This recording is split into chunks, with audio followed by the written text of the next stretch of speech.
how advanced are you in from the Parker organization, or just within your field of study, and how you're moving forward with electrification in what you're doing to optimize battery life? And let's talk about that a little bit. It's always a big question from a customer.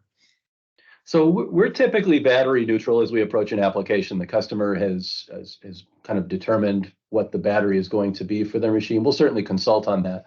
But, from our standpoint as the motion control provider, we're just trying to make it as efficient as possible. So even a 1% increase in efficiency can have a significant impact on either the size of the battery and the cost of the battery, or the ability to not have such a large battery.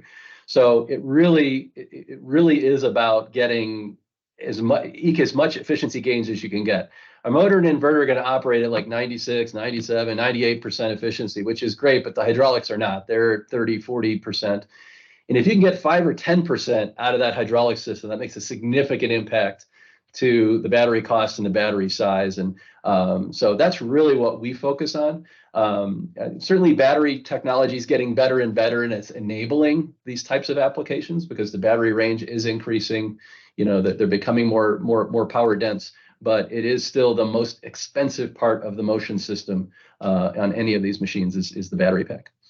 Right. And Enrique, what would be your perspective, your take on the battery situation, we'll say? I mean, I think that there will be a point where this is almost going to be a moot point. I mean, the advancements, think about it this way. This is a perspective, right? Diesel engines have had over 100 years of development. They've had many years of development. Batteries have had, yes, also a lot of development, but not within the automotive or off-highway world. And even within the automotive world, the advancements we've seen over the past 10, 20 years are mind-boggling. Obviously, we have different technologies, we have different tools at our disposal, but I think that as technology progresses, as more investments are made, because there is no going back. There simply is no going back. The only way is forward, and batteries are here to stay. Now, it doesn't matter. It doesn't mean that it's only going to be a battery. I mean, there's huge advancements right now in the hydrogen fuel cells, hydrogen engines, and